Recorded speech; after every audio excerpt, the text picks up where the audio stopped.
morning, beloveds. All right. I haven't been outside in a couple of days. Well, in the morning.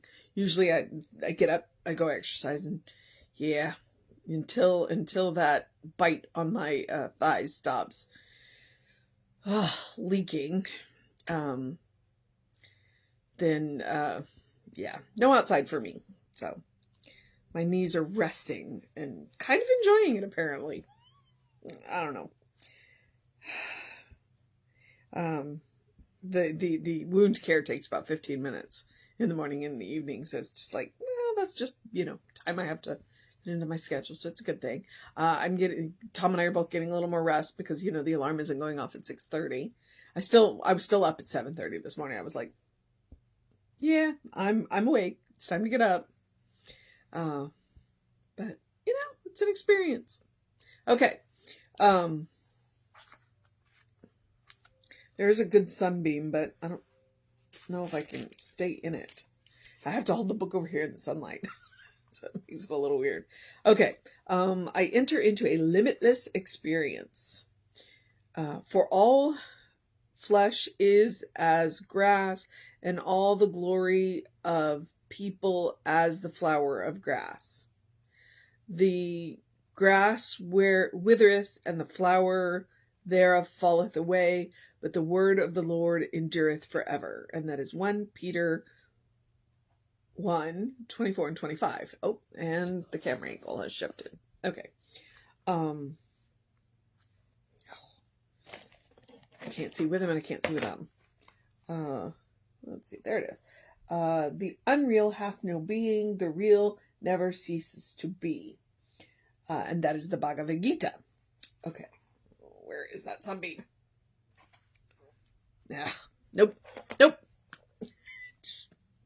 trying.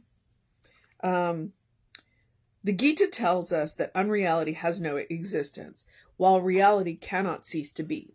Our lesson also states that all the effects of spirit are themselves real, but there is nothing different from the divine spirit. Jesus tells us to judge not according to appearance. However, he did not tell us that appearance was unreal.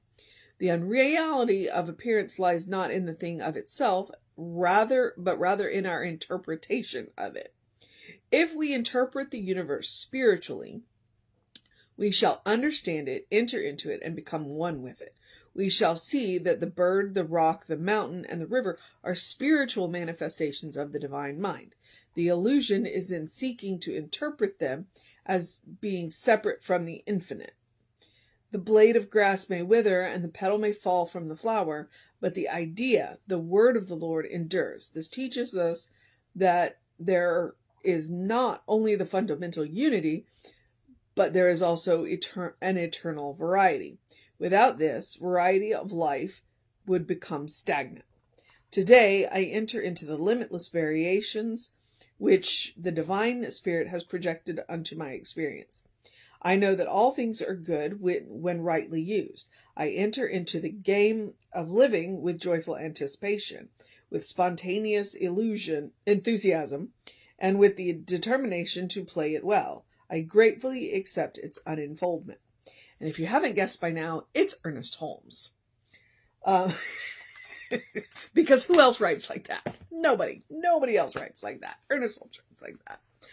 And honestly, that I'm just like, you know what? Today is not the day for that, but today is the day of that. Because that means I'm going to have to think philosophically, which is, it's good to exercise that brain sometimes.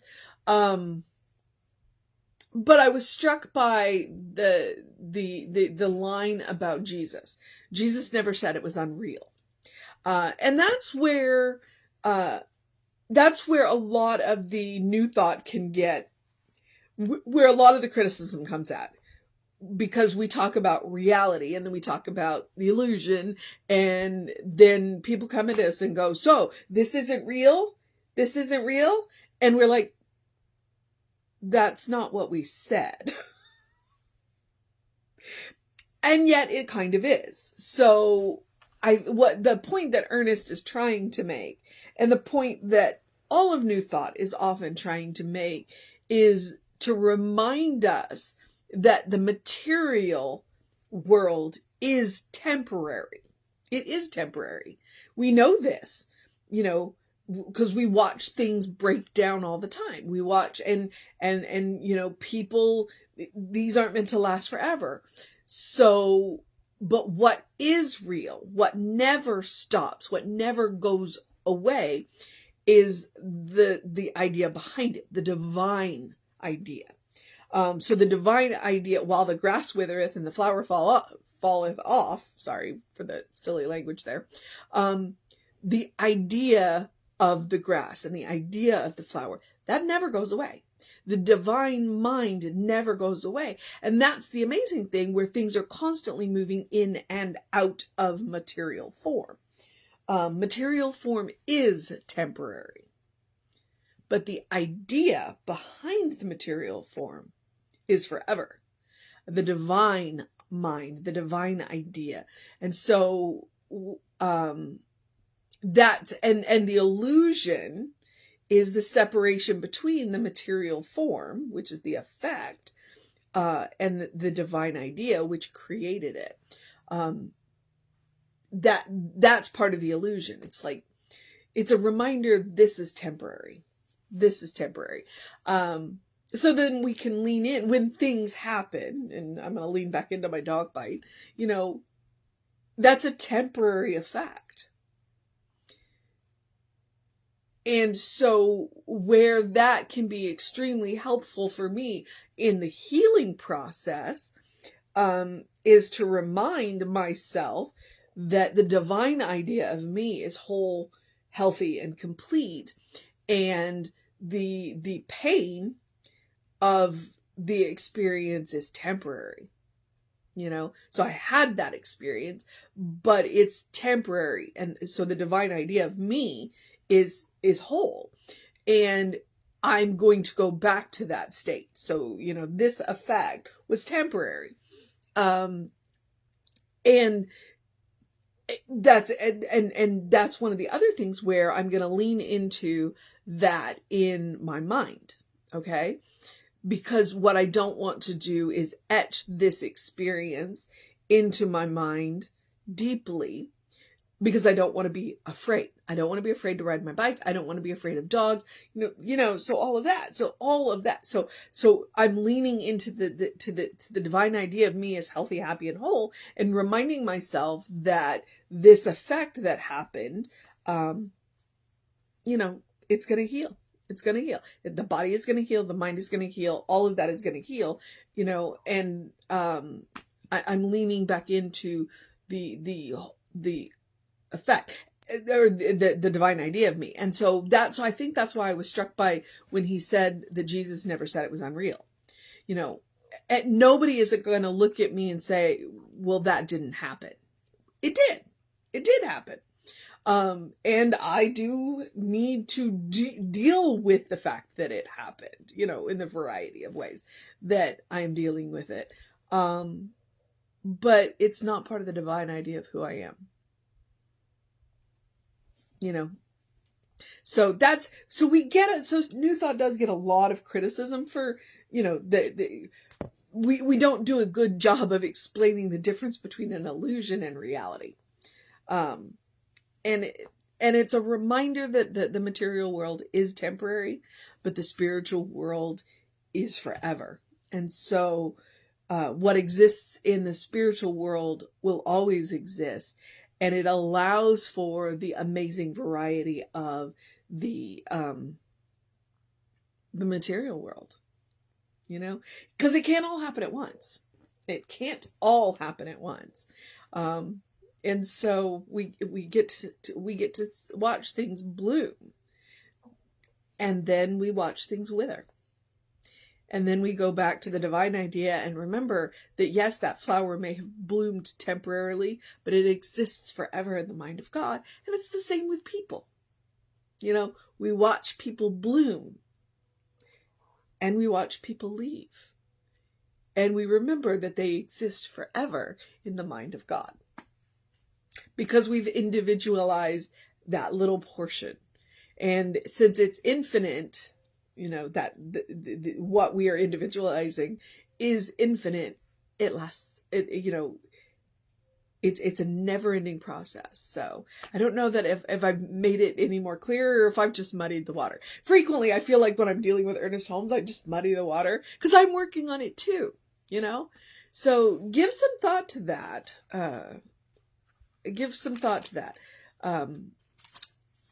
Where our strength is to enter, because the title is I Enter into a Limitless Experience.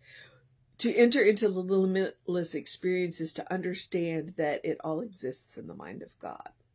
It all exists in the mind of God. Anything is possible in the mind of God. And so when I go there in my spiritual work, in my prayer work, then things that have happened, the things that no longer are, I understand that they're still in the mind of God. And that just because I haven't seen it yet, it still exists in the mind of God. So I don't know what to tell you about the mission today. Ernest is a big believer in we all come from the same source. And let's see. We shall see that the bird, the rock, the mountain, and the river are spiritual manifestations of the divine mind. Jesus tells us to judge not according to appearance. However, he did not tell us that appearances are unreal. The unreality of appearance lies not in the thing of itself, but rather in our interpretation of it. So, okay, our interpretation of it. There, I would say that the mission today, should we choose to accept it, is to remember, especially when we have a temptation to judge, that it's our interpretation. Okay? Remember that when we feel that urge to judge, we don't know the whole story. We know our interpretation of it. So, and that's something that should rock every one of us back on our heels. That should rock every one of us back on our heels. It's our interpretation of it. Remember that is our interpretation of it. All right? We don't know the whole thing. All right. And that's a Ernest Holmesy mission. It's kind of a riddle in and of itself, and you can interpret it in any way you like. And that's the point. Interpretation. Okay. The other mission is the same mission I give you every day, which is to do something loving for yourself, do something kind for yourself, do something compassionate for yourself, whatever that looks like. I'm going to go and have this mop, cleaned up today. That's my loving, kind, and compassionate thing. I love my hairstylist. She booked me out for a year, and she'll probably do it again. In December, where she books us every 8 weeks. And so she books us out for an entire year, and that made it easy. And then I keep thinking, oh, well, I just booked out no, she's got us booked through, December. So, we're good. And, so that is my loving, kind, and compassionate thing for myself. And that's what they can look like. It can be as simple as going and getting a haircut, because that is one, self-care, and two, enjoying life. Because that's what the spiritual practice of this is. You deserve your own love, you deserve your own kindness, you deserve your own compassion, but you also deserve to enjoy life. So I'm encouraging you to take time out to do that. To enjoy life, to do things that bring joy into your life. And for me, getting the back of my head shaved, it helps me enjoy life. Okay, so, there are other things that I normally say here, and I'm just gonna move on. I'm going to remind you to do something to engage your mind and your body, whatever that looks like. For me, that has not looked like exercise, but it has looked like making sure I'm getting in at least the 250 steps. I'm still moving. and to drink plenty of water. Hydration is important. Apparently we had a what's the opposite of a cold front? A hot front move through. A warm front. That's it. And so it's going to be back in the 90s for the next couple of days. And I'm just like, I was hoping this weekend would be in the low 80s. Well, not so much. Fairy weekend. So drink plenty of water. Hydration is super important, especially when you're healing. And get that early in your day bright light. As you can see, when I have bright light, i.e. the sunbeam, I can read without those reading glasses, which is making me rethink all of the light sources in my house lately. That loving, kind, compassionate thing might be to brighten up the light sources in my house. And in the words of Ernest Holmes, open the windows of your soul. Allow the breath of heaven to remind you, you do live in heaven. Right here, right now. It can be all around you. It is a state of mind. It is a state of consciousness, which means you have the power to create it.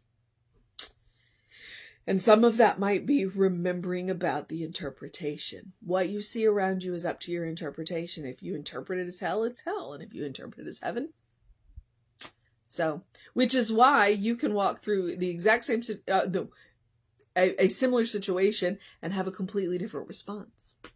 And people go, what do you know that I don't know? That heaven is a state of mind. So, you are a beloved child of God.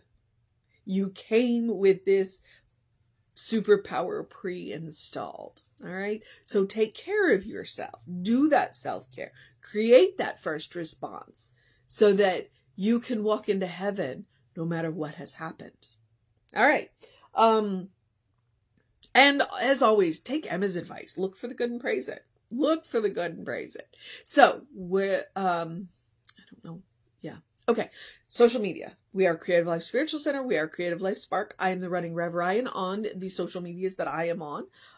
So check us out. I am particularly proud of the playlist that I have created on the Creative Life Spiritual Center so that you can find, if you want to listen to Danielle, if you want to listen to Reverend Arthur, if you want to listen to Reverend David, if you want to listen to me, Jesse's got most of them. If you want to go and look at the soul sessions are wonderful and amazing. And they're cross-linked too. So I have special events, been guest speakers, and, but I also put them all in this is what happened in this month. So check all that out. I'm really proud of it. If you want to know what's going on with the center, because we've got like book studies and classes and things like that, then please email info@creativelife.org. That will get you on our constant contact, and the hot links are hot. All right. So Reverend David should be on around 5 p.m. with you. I will be back with you at 9 a.m. tomorrow. So take care of yourself. Know that you are loved, as I have said before, and will say again multiple times. You are a beloved child of God, in whom God is well pleased and well represented. All right. So I will see you next time.